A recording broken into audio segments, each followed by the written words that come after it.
if you look here on YouTube, you're going to find a lot of suggestions, recommendations for things like rods, the kind of rods that you need, the kind of reels that you need, the lures that you need. Um, a lot of it is going to be technique specific, and a lot of that is going to be centered around bass fishing.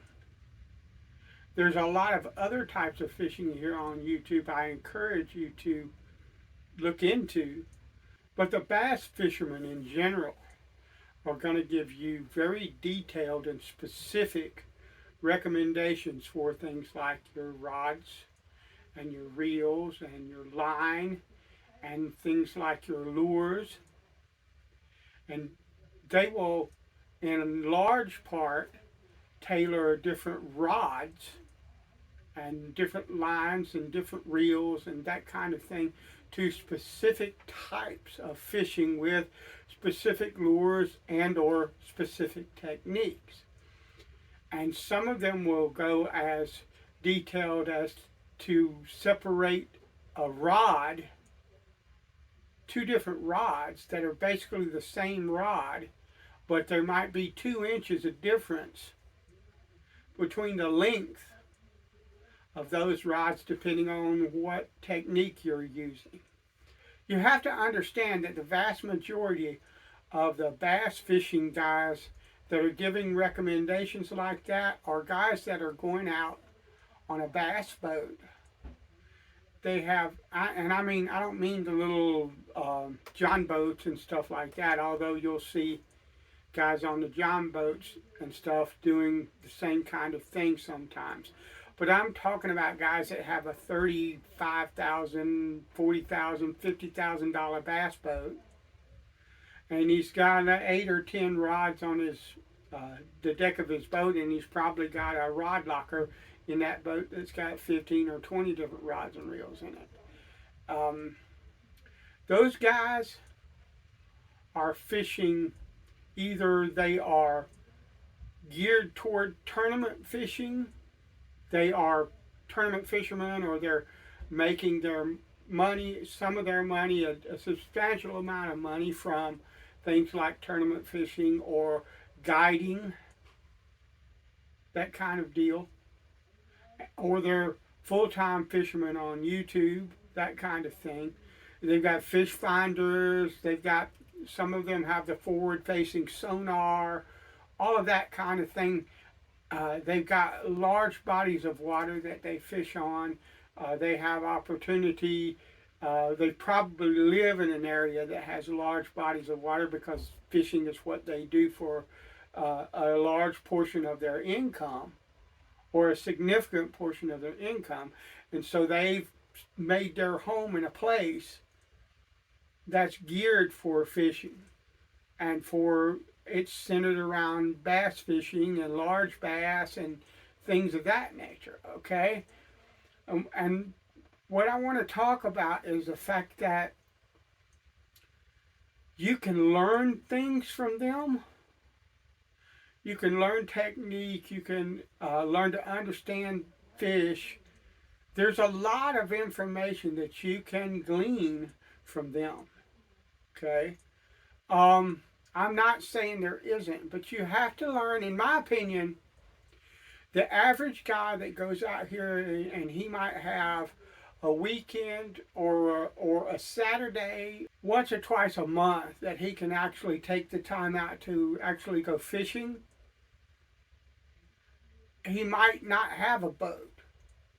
You might not have a large body of water anywhere nearby. You might have to fish a small river, or you might have to fish creeks. The fish in your area might not grow as big, or you might not be like a bass specific angler like me. I'm not a bass fisherman, quote unquote. In other words, the main species of fish that I go after are not bass. I am, for lack of a better term, there's a phrase that, or a title or a descriptor that's been coined in the last 5 or 10 years maybe, maybe longer than that, but I'm just, from my recollection, in the last 5 or 10 years, a multi-species angler. And for all intents and purposes that I can figure out, that's basically what I am. I go to the water, and I generally don't have a specific fish that I'm targeting. I might, when I first get to the water, okay, I might bring specific gear. But if I'm fishing and I find that, say I'm fishing for the little panfish, and I realize the bass are biting. The panfish, they're not biting a whole lot. Or maybe the bass are biting a lot. Maybe I see them hitting top water a lot. That kind of deal. Then I might switch into bass fishing. Or I might get to the water, and what'll happen is bass are not biting, the panfish are not biting. That's what's happening right now at this time of year. As I record this, I've been catching catfish and the little chubs and some of the fall fish because that's what's biting. The panfish are still in deep water, the bluegill and the rest, they're in deeper pools because the water's like 50, 52 degrees. I need that water to come up to somewhere in the lower to mid 60s before they'll start moving out of that deep water, those deep pools in the Shenandoah River, and up toward the bank. Right now, I'm not going to catch them because that's not where they're at. And I don't have a boat or a kayak or anything like that where I can go out into the water and find those deep pools and fish them. Same for the smallmouth. If I had a kayak or a boat, I could float down this river. I'd probably be catching fat smallmouth right now because I can get to where they're at.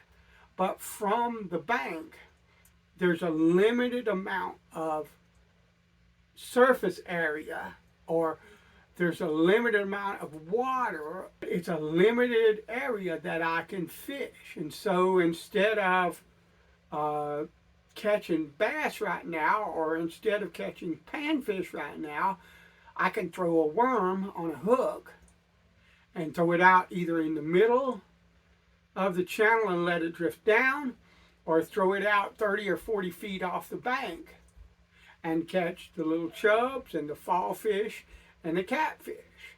So that's what I'm fishing for right now. As I record this video, it is April the 5th right now. So within a week or two, the water temp is probably going to come up. And the rest of those other fish that I was talking about might start biting. But for right now, in the area that I'm at, having that limited area to fish wherever I go, because I'm a bank fisherman, I might get in an area where I can reach deeper pools if I get into a specific spot or a specific place that I might be fishing. But for right now, I can't reach them. They're in a place where I can't get to them. And so what I will do is I'll switch out and start fishing for other fish. And there's nothing wrong with chubs and catfish and fall fish, things like that. That's fishing. And that's what I do on this channel, is I fish for what bites. So my approach to fishing and my approach to gear is going to be significantly different than the guy that's got an 18-foot bass boat, sonar, forward-facing sonar, or a Garmin fish finder, even just that. I don't even have that. Okay, I can't go to the water and look at a graph on a screen and see where the fish are holed up. When I approach that river or the body of water, whatever it is that I'm fishing, I have to look at what I have. I have to listen to what's going on. You might hear them feeding on top of the water. Even sometimes the smell. If a place stinks, you're probably not going to catch very many fish there. My senses, my sight, my hearing, my sense of smell, my instinct for what I know has worked before, when I look at what I have around me, the different cover and the different types of structure that I can see. And sometimes that is something as simple as not looking at, like I have a fallen log over here or something like that, but I can look at the current in the river and I can separate the heavy areas of current with the still areas. Okay, and fish, generally when the current flows over rocks and stuff like that, there'll be little pools behind those rocks that hold slower moving water. A lot of times fish will be in that little slow moving section of water. Okay, so those things, that's how I have to fish. The thing of it is, if you watch these bass guys that have all of that gear, a lot of that's not going to apply to you. These guys are fishing gear, tackle, rods and reels, lures, all of that cover a much wider area of the country. If they're touring fishermen, either in the little leagues or the big leagues, okay, then they're going to have gear that's geared toward the entire area of the country that they're fishing. They're going to have to naturally gravitate a lot of times toward larger baits. So what they're recommending to you, you might have to look at what they're doing and kind of take the technique and the knowledge, but your tackle might not look anything like what they're using. So when you start talking about rods, what I'm going to do is I'm going to share with you how I have basically localized my gear for what I do on the Shenandoah River, because the Shenandoah River is where I normally fish. Every now and then there's a place called Lake Frederick that I will go to. It's a good sized lake, okay? But the gear that I use on the Shenandoah River will work there as well. If you look at rods and reels, these guys are going to tell you you need everything from a light or a medium light spinning rod all the way through to a medium action rod, a medium heavy rod, and then a heavy rod. And they're going to tell you you need multiples of all of those different rods with different lengths and different tip actions, and they get really heavily into the weeds. You have to understand they're fishing a lot of different places, and what they're doing a lot of times is they're really getting specific on one particular lure or one particular technique, because they're trying to fine tune as much as possible, because they're in a competition. It's competitive fishing, and every minuscule thing matters. And you will also see some of them, if you listen to some of their videos, they'll kind of open up a little bit and talk about the reason they have all those rods on the deck, and you'll find out that the guy's got 3 of them that are the exact same power, the exact same action, and the exact same length, but he's got spare lures tied on them, or he's got different lures tied on them, so he can switch back and forth. Or he's gonna have like 3 rods that have this kind of lure, and 2 or 3 rods that have that kind of lure, and 2 or 3 rods that have this kind of lure, and line and reel, and yada yada yada. Okay, different varying lengths and why. Because he doesn't, first of all, if he breaks off, he doesn't want to take time to retie. The time is money, so he's going to just grab another rod that's set up and ready to go. And also, he can switch back and forth between baits, and he doesn't have to stop and retie. So when you see these guys with all these rods, a lot of the times that's also what's going on.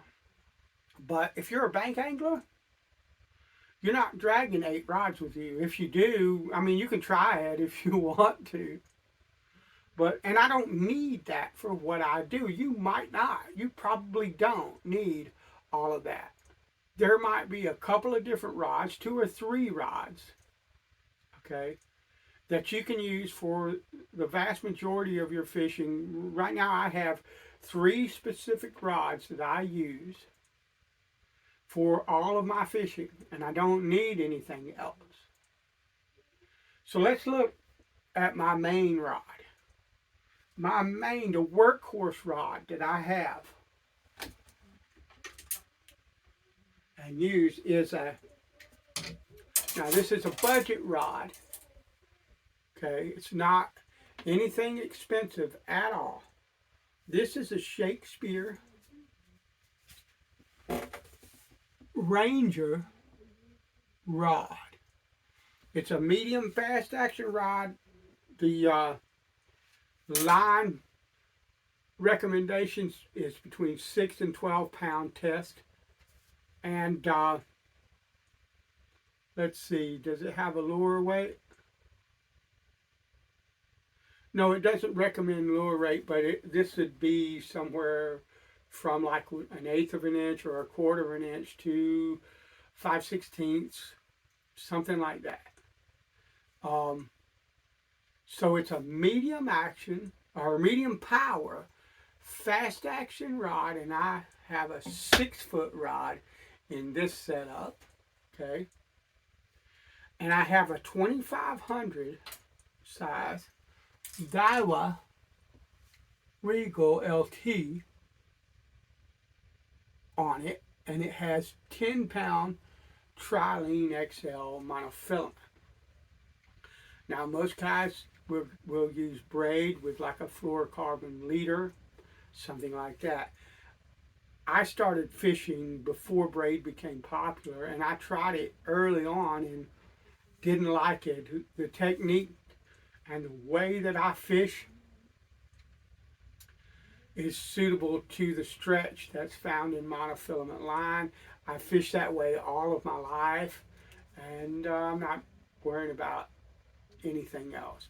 Monofilament is cheap, it's strong, and it will do everything that I want it to do. I'm not telling you what to do. Remember, I am not telling you what to do.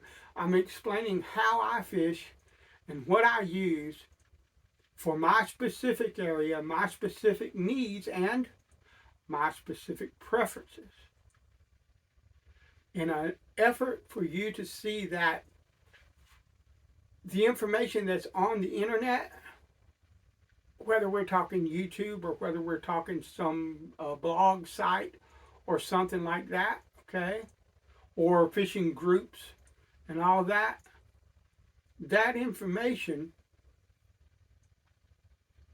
is not cookie cutter. If you want the best fishing experience for what you do, then you need to consider what you do, where you're fishing, what you're fishing for, that kind of deal. So my main rod is a 6-foot medium power fast action rod and a 2500 or 3000 size spinning reel. And with this I can fish every lure in my box. Let me explain to you why.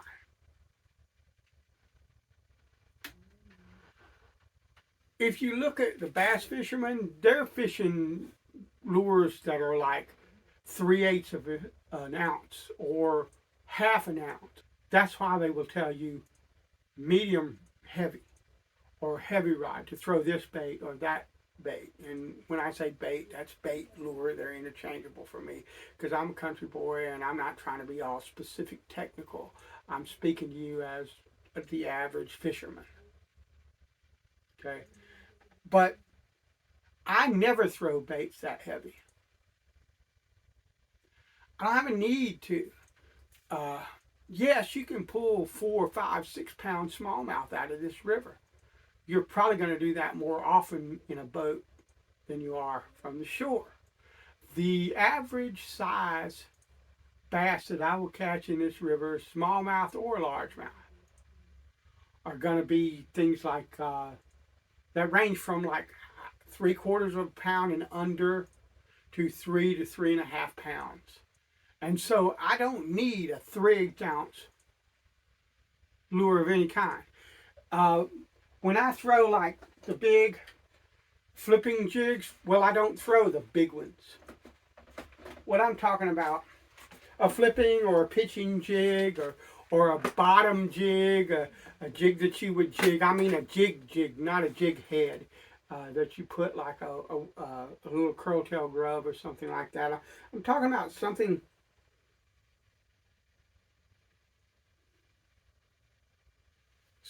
like that, okay? That's a 1/4 ounce jig. And Strike King have some 3/16 ounce ones called Bitsy jigs, I think is what they're called.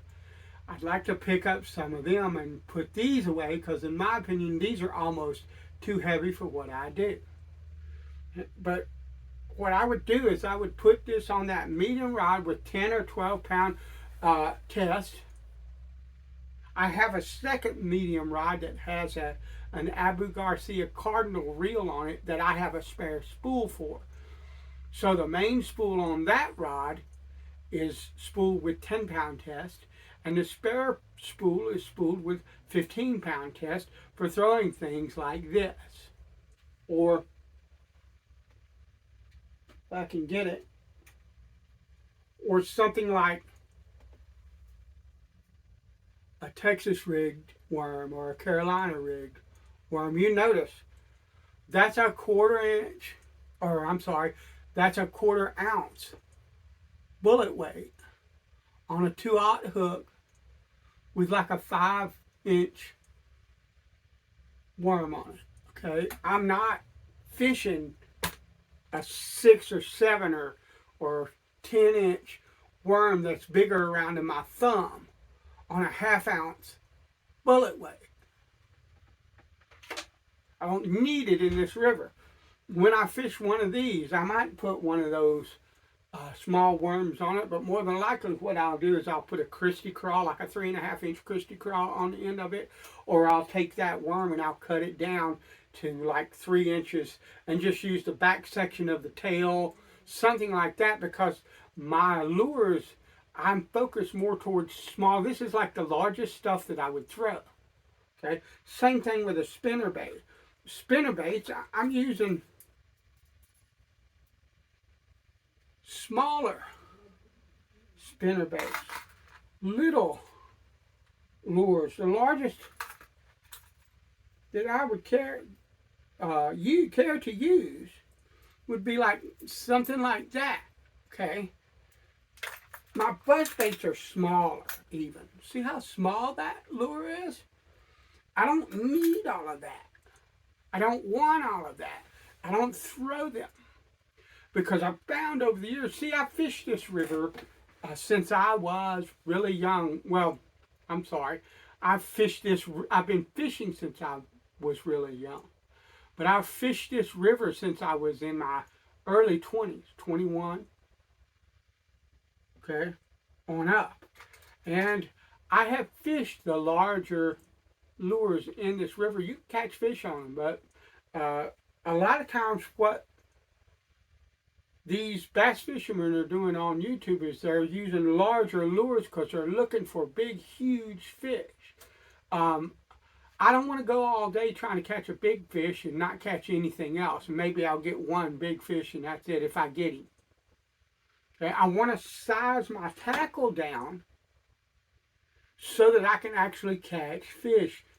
When I go out on the water, I'm not in competition with anybody. I'm not trying to make a living or anything like that. I want to go out and enjoy my time on the water, which means I want to catch fish. Okay? It's a different mindset. Those guys have a different mindset. Even when they go out for fun, their brain is thinking, I need to look for big fish. I need to always be refining the technique so that I can catch big fish, that kind of deal. So it's a different mindset. Okay, so I don't need a medium heavy or a heavy action rod to throw any of that. Not a single piece of tackle, even like my crankbaits. Don't know if that'll stay or not. But my crankbaits,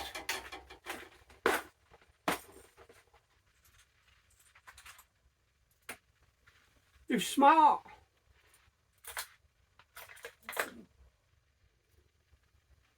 Smaller crankbaits.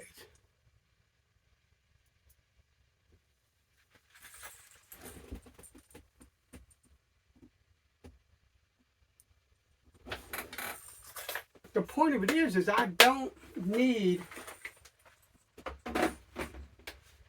5 different rod powers and 14 different lengths and all of that. And if I followed the recommendations from these bass guys blindly, I would end up with a whole bunch of gear that I would never use. It would just sit in the corner and I'd look at them because I'd take them out on the water and find that they were way, way more rod than I need for what I'm doing. Or the lures that I'm using are way, way more of a lure, way, way bigger than what I need. And so what I'm trying to do with this is I'm trying to encourage you to take a really good hard look at what you're fishing and where you're fishing so that you can take the knowledge and the understanding of your particular fishery and tailor the gear that you have so that it fits what you're doing in your area. And I'm not telling you not to buy whatever you want to buy. I'm just saying that if you're going to spend your money, you just want to make it count. For me, there are 3 rods that I use, 3 particular types of rods that I use. And I don't need anything else. The other type of rod that I use for the type of fishing that I do is an ultralight rod.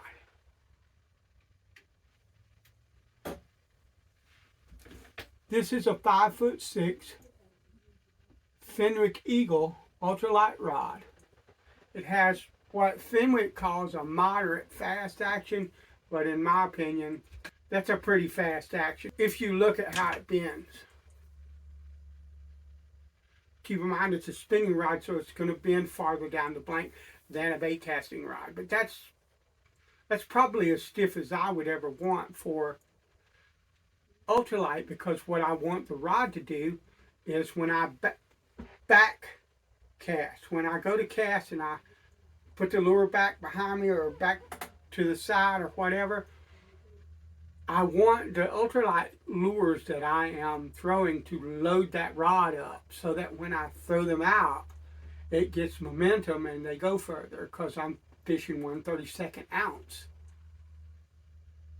lures and sometimes 1/64 ounce lures.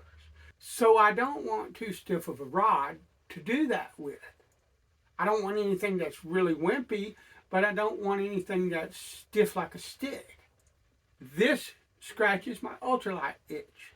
Remember, multi-species. So I'm usually going to carry this and the medium action rod that I showed you. Every time I go out, I'll carry this and the medium action rod. Or I'll carry the medium action rod and another rod that we're going to talk about next. The other primary species that I tend to fish for is catfish. I know some areas here on the river that hold big carp. I'd love to fish for them. The problem is it's all backed up on private land now, and I cannot get to those areas anymore. But for catfish, for carp, that's generally going to be live bait or something like dough balls or something like that. I'm not using lures. So what I have for that, this is an old late 80s or early 90s Shakespeare ugly stick. Okay. It's not the modern version. The modern version, they say, has a fast tip. This has a moderate action tip. It's 7 foot. But I don't need a fast action tip because when you look at action, the faster your tip is, the more sensitivity you're going to get out of your rod, no matter what it's made out of. And so moderate tips won't have a whole lot of sensitivity. Generally, they'll, depending on what they're made of, they might have more than like something like this, but they're not going to have as much sensitivity as something like a fast action rod of the same brand. Just because that tip moves around a lot, and you're not feeling what's going on. So for lures, I generally would not choose a moderate tip for any kind of lure that I throw. Okay, but for live bait, it doesn't matter. Okay, you're going to feel that hit. So for catfish, this rod, it's a 7 foot rod, paired with a Daiwa 2005. That's not the year of manufacture, that's a model number. Long cast reel from the 80s or early 90s. I don't know when. Can't remember, but almost all of the vintage or the older stuff is in that era. So say from the mid 80s to like 92, anywhere in that range.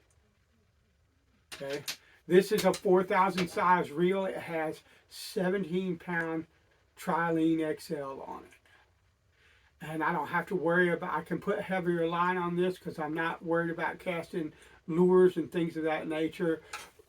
I will either have a 1/2 ounce casting sinker on this, and I will take it and throw like the lures, or I'm sorry, the bait out into as far out into the channel, the deeper section of the river, as I can get, and let it kind of drift along, and then it'll stop for a bit on this rock, and the current will come along and wiggle it around, and it'll get loose, and it'll float on down until it basically floats up near the bank. And along that little trip, if there's catfish around, they'll come along and grab that sucker. Or I might put like a 3/4 ounce egg sinker. That is the only exception to lighter rigging that I have, because I might want to throw a 3/4 ounce egg sinker out there because I want that bait to stay in that channel. With the currents on this river, you need a heavier weight to do that. But I've got an ugly stick, which you're not going to break that rod in normal use. Even in abnormal, I've abused this rod in so many different ways. I've pulled huge catfish up 5 or 6 foot banks, and it would have broke any other rod that I had, but it never touched that. That's why I own it. I bought it specifically for catfishing, because it's a very strong rod, and I don't need any kind of sensitivity to it or anything like that. It's just a basic workhorse, but it's a medium action rod. Once again, I don't need a medium heavy or a heavy, even for the catfish. You can catch some big catfish, like 30, 40, 50, 60-pound cats on this river. That rod will handle them no problem. That rod, 17-pound monofilament that has some stretch in it, and the drag on that reel, and proper technique, I can bring them in all night long or all day long without any problems. Okay? And so that's why I have what I have. I don't need all of those other rods and reels. And one last part of this is that I carry every type of tackle that I have with me in a bag, a tackle bag. I have these dividers, or these divided boxes, okay? And I have trays that are specific. I have 4 of them that I put in my tackle bag. Spinners, spinner baits, jigs in one, the big jigs that I showed you. Things like, I have one that has all my terminal tackle, my weights and my swivels and any kind of floats or the bullet weights. It's different selections of hooks and all of that. Then I have one that's crankbaits and top water stuff. And then I have one that has the small 32nd ounce through 1/16 and 1/8 ounce jig heads and 2 and 3 inch plastic grubs and little bass assassins and all of that stuff, so that I've got everything from ultralight lures to bass specific stuff all the way into catfish or carp or anything like that that I want to catch out of this river. It's all with me. I can take a couple of rods and that tackle bag, okay, and I can decide when I get to the water and start fishing what's biting or what I think is going to bite the best, and I can switch into that mode of fishing. But I can do that because I'm able to downsize what I have to what I know works on this river. And that's the secret. And for your kind of fishing, it might be completely different. Okay. And if you got one of those big bass boats, I'm happy for you, and I hope that you hang into some big fat bass and just have a heck of a time. But if you're a bank angler like me, or you're fishing smaller bodies of water or waters that deliver kind of smaller types of fish and things like that, or whatever your situation is, I hope that you catch the living snot out of whatever it is you're trying to catch and have a fantastic time doing it. And I think that that's really the goal of this video, is to try to get you to understand that you should look at your area, the kind of fishing that you do, and what you like. This is not, here's my recommendation for you. This is what I'm talking about. It is look at this as an example. I'm a fisherman that has focused in on how I want to fish and what I'm trying to fish for, what's available to me. And I'm not going outside of that and buying stuff that I don't need or can't use. I would rather take the limited funds that I would have and focus in on what I can do where I am, what's going to give me the best bang for the buck. I'm going to focus on the kind of stuff that I know works where I am, so that I can catch fish and have fun. I'm not old, but I'm 60, okay? If I've got 10 or 15 years left where I'm physically able to walk around on these banks and stuff like that without injuring myself or something like that, okay, because I can't get around or whatnot, then I'll be blessed. And I want to make that time last until I get to where I can't do it anymore. In order to do that, I need to focus in on what I need for where I'm at, so that I can get the most out of what God has given me to fish from. And that is, that's the video. I encourage you to take a hard look and don't get caught up in the hype, because the thing with it is if you go on YouTube and you watch the fishing videos and you see all the gear and you see all these recommendations for where you need this and you need that, one of the things that I would tell you is when somebody, anybody, even me, starts telling you that you need something, stop and think if you really do. Stop and think of what you would use that for. And if you don't have the experience, if the guy's telling you you need a heavy action bait caster with a 7.2 to 1 ratio, gear ratio, and you need a 7-foot 2-inch long or 7-foot 9-inch long rod or to cast a jig and fish it correctly, or well, do you fish with jigs? Do you like fishing with jigs? Do you have any available? Is the water that you're fishing going to support a 3/8 ounce or half ounce, a big fat jig with a big 8-inch or 10-inch worm on the end of it? Are you going to catch monster lunker bass where you're at? Or should you downsize that? The thing of it is when you look at rods, most of the time there's a weight rating for the rod. Okay? So if I am fishing any technique, but my lures are downsized to what's appropriate for the rod, then I can fish it with that rod. I don't have to have that big, medium, heavy. That's kind of the point I was talking about here. Okay, with what I do, a medium fast action rod, anywhere from 6 foot to 7 foot, will work just fine for everything that I do. Outside of ultralight fishing, I can even take that rod and catfish with it. Okay, and I can do that. You don't need like a big, huge deep sea rod or something like that to catfish with.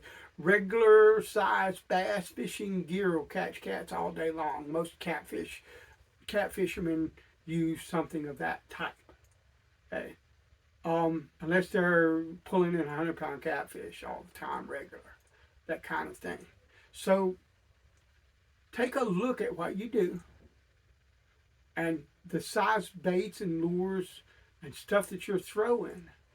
And then when you look at these guys and they're showing a technique for this lure or that lure or the other lure, think of that with the weight baits or the weight lures that you're going to throw, and you can upsize or downsize the rod accordingly.